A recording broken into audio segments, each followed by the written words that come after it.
Pernah kebayang nggak gimana kalau teks-teks keagamaan dari ribuan tahun yang lalu tiba-tiba digerakkan untuk menjawab salah satu ancaman paling modern saat ini, yaitu krisis iklim?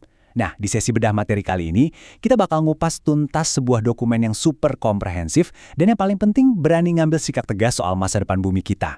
Pertanyaannya sekarang, emangnya bisa ajaran kuno ngasih solusi praktis buat masalah sekompleks krisis iklim global? Taruhannya ini nggak main-main loh, skalanya planet. Jadi mari kita lihat gimana pandangan dunia dari masa lalu ini punya potensi besar buat nentuin masa depan rumah kita satu-satunya. Oke, langsung aja kita mulai. Coba perhatikan ini.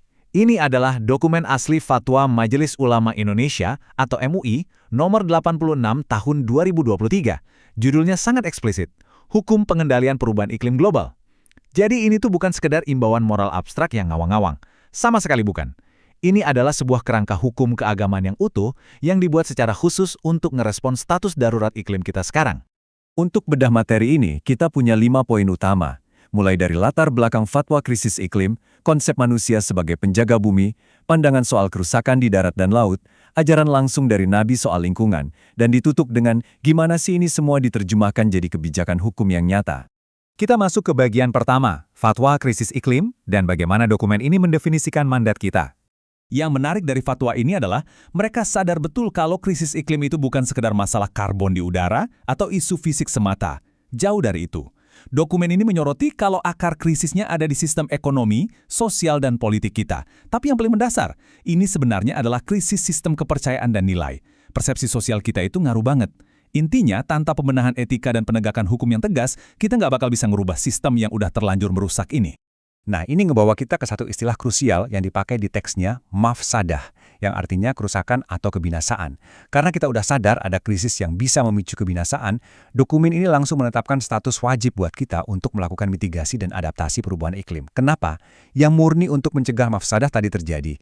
Jadi dengerin baik-baik, bertindak mengatasi krisis iklim di sini bukan lagi sekedar pilihan atau hobi pelestari lingkungan, tapi udah jadi kewajiban hukum yang mengikat. Benar-benar wajib. Lanjut ke bagian kedua, manusia sebagai penjaga bumi atau memahami peran sebagai khalifah. Konsep khalifah ini bisa dibilang benar-benar membalikkan narasi modern yang sering kita dengar. Di sistem ekonomi sekarang, manusia kan seringnya dilihat cuma sebagai konsumen ya kan? Cuma pengeruk sumber daya. Tapi dokumen ini secara radikal menggeser paradigma itu. Manusia didefinisikan sebagai wali atau penjaga. Jadi, sebagai khalifah, kita itu dikasih amanah dan tanggung jawab yang sangat besar buat memelihara bahkan memakmurkan bumi ini. Posisi dasar kita seharusnya adalah pelindung kehidupan, bukan cuma sekedar penikmat atau perusak. Masuk ke bagian ketiga, kerusakan di darat dan laut, dan peringatan keras dari Al-Quran. Coba perhatikan kutipan dari surah Ar-Rum ayat 41 ini. Ayat ini ngomong dengan sangat lugas loh.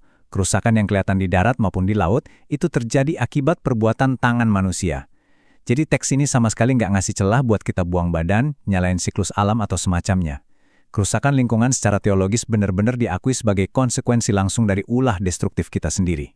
Nah, ayat berikutnya dari surah Asy-Syura, ayat 30 ini, makin memperjelas tema besar yang berulang di sepanjang teks.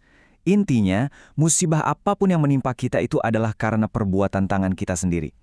Bencana alam ekstrim yang sekarang makin parah gara-gara perubahan iklim itu dibingkai bukan sebagai kutukan acak dari langit, melainkan peringatan yang sangat logis dan konsekuensi langsung karena kita gagal menjalankan tugas sebagai penjaga tadi. Cause and effect-nya jelas banget. Kalau kita bandingkan dua perintah ini, kita bakal melihat keseimbangan yang luar biasa. Di satu sisi, kita dituntut secara moral untuk terus berbuat baik kepada orang lain, seperti Tuhan berbuat baik ke kita. Tapi, berdampingan langsung dengan itu, ada larangan mutlak.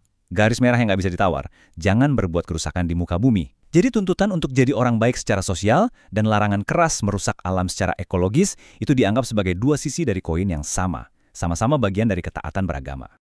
Sekarang kita ada di bagian keempat, ajaran lingkungan Nabi yang fokus pada tindakan dan restorasi. Jujur, pesan dari hadis ini menurut saya luar biasa radikal. Coba bayangkan. Seandainya kiamat akhir dari dunia ini sedang terjadi di depan mata Anda, dan kebetulan Anda lagi pegang benih kurma, apa yang disuruh? Anda tetap diperintahkan untuk menanam benih itu saat itu juga. Artinya apa? Memulihkan alam itu adalah kebenaran moral yang mandiri.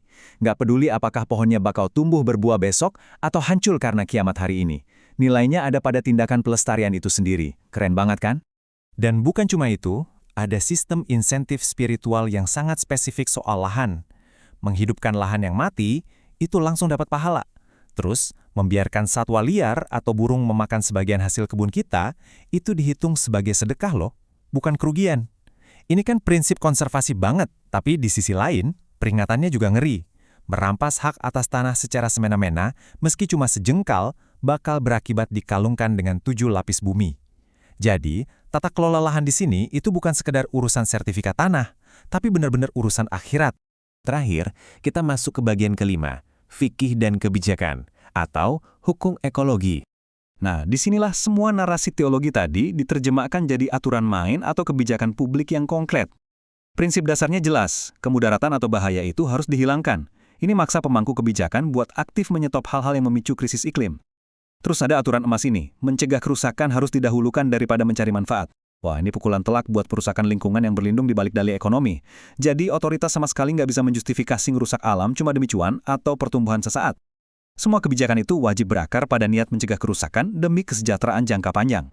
Jadi, kita udah sama-sama lihat gimana dokumen fatwa ini dengan tegas menempatkan krisis iklim itu bukan sebagai isu sampingan, tapi tepat di pusat kewajiban spiritual. Kita tuh udah nggak bisa lagi misahin antara ketaatan beragama dan perlindungan lingkungan. Keduanya ternyata satu paket. Nah, kalau kita setuju sama apa yang dibilang dokumen ini, bahwa kunci kelangsungan hidup bumi itu ternyata bermula dari sistem kepercayaan kita di atasnya, sekarang coba tanya ke diri sendiri. Selama ini nilai-nilai fundamental apa sih yang sebenarnya mendorong setiap tindakan dan dampak lingkungan yang Anda buat setiap hari?